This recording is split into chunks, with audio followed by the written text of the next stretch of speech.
ערב טוב, קהל יקר, וברוכים הבאים לקונצרט מהלר הפרוגרסיבי, בו נבצע את הסימפוניה השביעית התובענית של המלחין גוסטב מהלר. המאסטרו שלנו לערב הוא מאסטרו ליאון בוטשטיין. בוטשטיין היה בעבר מנהלה המוזיקלי של התזמורת הסימפונית ירושלים בין השנים 2003 עד 2011, והתזמורת שמחה לארח אותו שוב כמנצח אורח ראשי לעונה. כיום ליאון הוא המנצח הראשי של התזמורת הסימפונית האמריקאית והתזמורת עכשיו, ובנוסף הוא נשיא הקולג' בארד שבעמק ההדסון במדינת ניו יורק. בוטשטיין הופיע יחד עם התזמורת הפילהרמונית של לוס אנג'לס, תזמורת תיאטרון מרינסקי, התזמורת הסימפונית סימון בוליבר ועוד רבות וטובות. זאת לצד הקלטות עם תזמורות שונות וביניהן הסימפונית של לונדון. זוכה פרס ליאונרד ברנשטיין לצד היותו חבר פעיל באגודה האמריקאית לפילוסופיה. בוטשטיין מדגיש כי יש להבליט חספוסים ולהקצין ניגודים בביצוע יצירות של מהלר, והסימפוניה השביעית היא הזדמנות טובה לכך. נשמע מעט מדבריו על המלחין ועל היצירה. מאסטרו? The Mahler 7th Symphony is particularly interesting because it is a work that was composed between 1904 and 1908 during a tumultuous time in Mahler's life. Everything seemed to have happened during this period. He lost a daughter before the symphony was completed.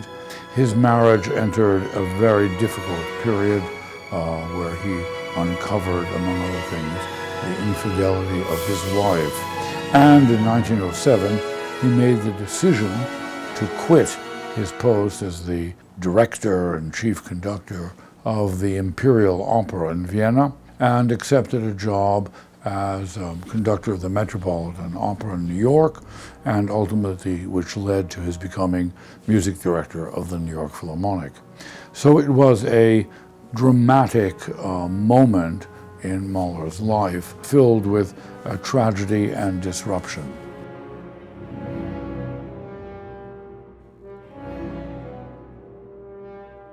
The piece itself is also unusual, because Mahler becomes very experimental in many respects, in the uses of harmony and also in orchestration.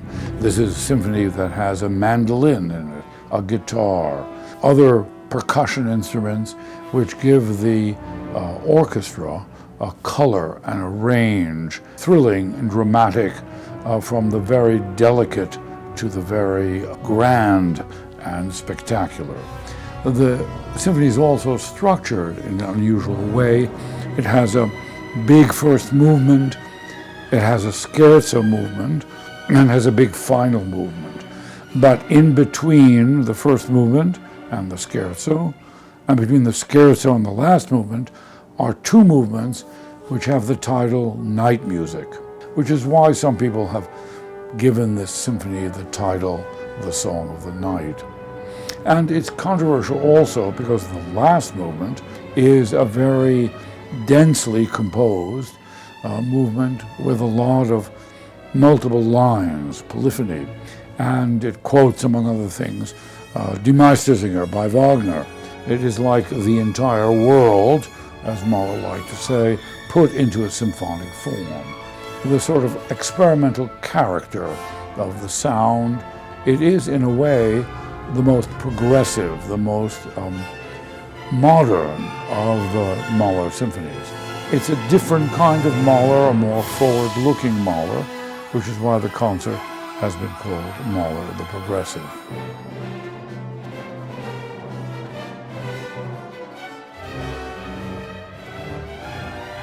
It's a time also where Mahler discovered that he himself suffered from a heart condition, and therefore it approaches the issue of death and the metaphysical. Mahler believed somehow in a Spinoza-like sense that nature and God, and that the metaphysical world, the one we can't see, is related to the physical world. He was a believer in the ultimate spiritual and experiential unity of life, although the symphonic work has many fragments, but those fragments are integrated into a whole structure. In this case, it is three pillars, the first movement, the scherzo, and the last movement, and in between those two strange fantasy movements called night music.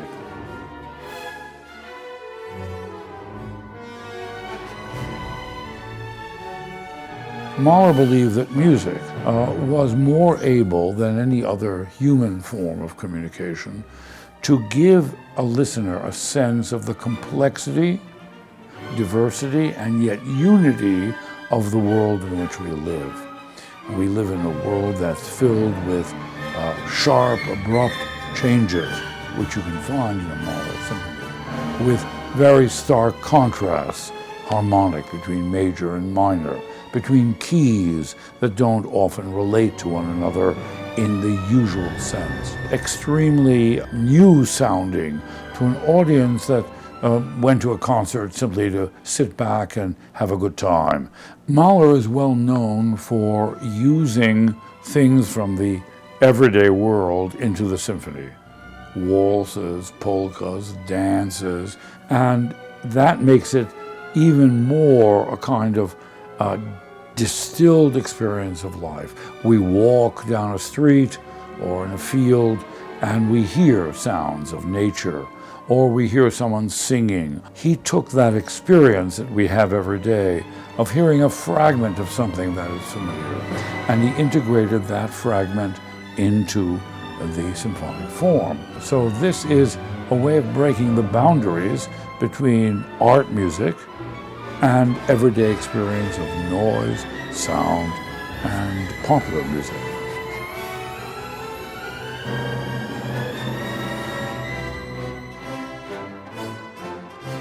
Mahler was accused, therefore, of making a high art form, the art form we associate with Haydn, Beethoven, and Mozart, of making it banal, making it vulgar.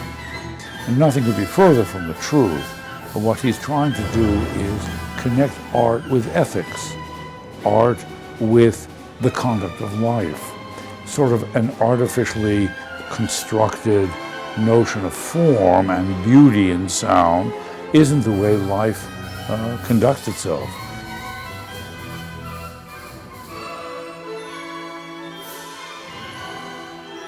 Giving expression to the emotions and sensibilities that life brings to the composer. And in Mahler's case, the death of his daughter, the collapse of an idealized love relationship with his wife, Alma.